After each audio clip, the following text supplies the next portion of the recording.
Bonjour tout le monde, coucou à tous, j'espère que tout le monde va bien. Bonjour, bonsoir, d'ailleurs, qu'il faut vous regarder la capsule en grande soirée, qu'on dit, si vous avez. Nous allons passer encore une fois sur la blessure d'abandon pour découvrir un peu plus cette blessure. Cette blessure, comme vous le savez, se déclenche entre l'âge de 3 et 5 ans, juste derrière la blessure de rejet.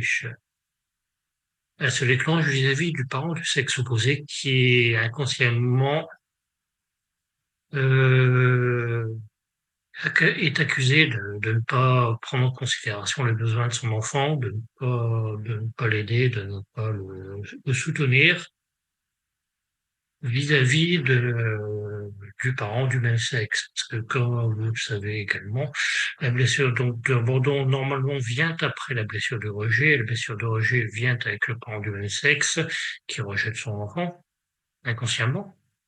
Et donc la blessure d'abandon, nous reprochons aux parents du même sexe, aux parents du sexe opposé, excusez-moi, de nous abandonner, de ne pas prendre en considération nos choix, nos pensées, de ne pas nous laisser faire ce que l'on veut, tout simplement.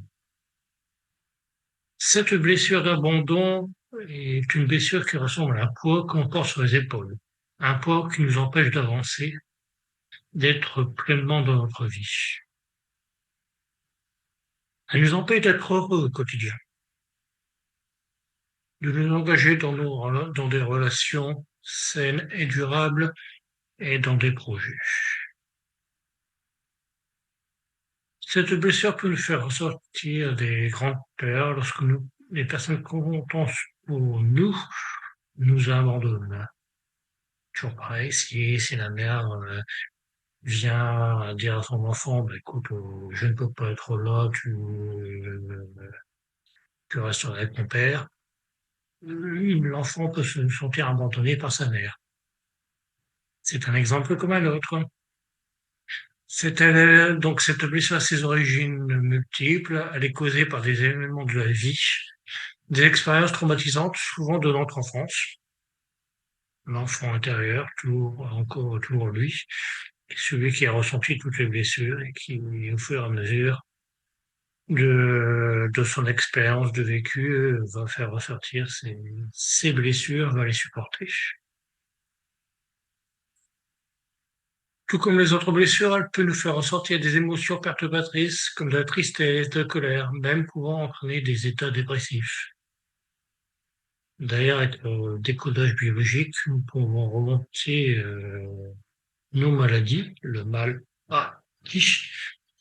nos blessures, nos traumatismes que l'on a actuellement et faire remonter jusqu'à l'enfance, jusqu'à la période où nous avons ressenti telle ou telle sensation. Et à partir de là, après avoir pris connaissance de ce qui ne va pas, nous pouvons dégager ce qui nous perturbe à l'heure actuelle.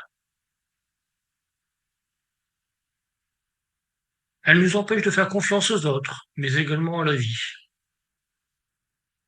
En fait, cette blessure va nous empêcher d'être nous-mêmes, de nous sentir en sécurité dans nos relations comme dans nos projets. Il est possible de soigner cette blessure, bien entendu encore. Et la clé est d'abord de prendre soin de soi,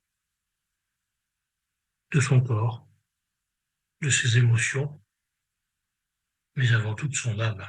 Parce que l'âme a programmé son existence, décidé de venir au monde avec cette fameuse blessure. Et si on prend soin de son âme, la blessure va régresser tout doucement. Et il faut tout d'abord trouver des techniques efficaces pour suggérer les émotions et enfin se reconnecter à soi-même.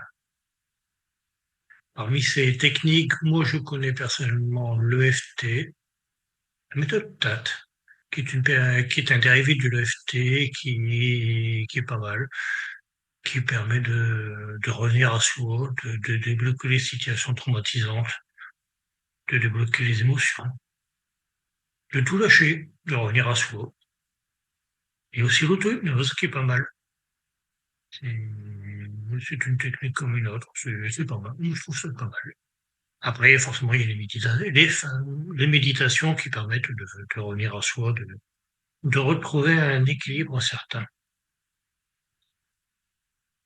D'ailleurs, en méditation, on peut harmoniser les chakras inférieurs, le chakra du plexus solaire, que le chakra sacré, ce qui nous permet de débloquer donc les chakras, de les harmoniser, de revenir à soi, de se reconnecter à soi, à son corps, et se reconnecter également à son enfant intérieur. Les personnes souffrant de cette blessure vont généralement chercher à l'extérieur ce qu'elles ont en elles-mêmes. En fait, comme nous n'avons pas confiance en nous, en nos possibilités, en notre volonté, on va donner notre pouvoir à l'extérieur. On va aller chercher à l'extérieur ce que nous avons à l'intérieur.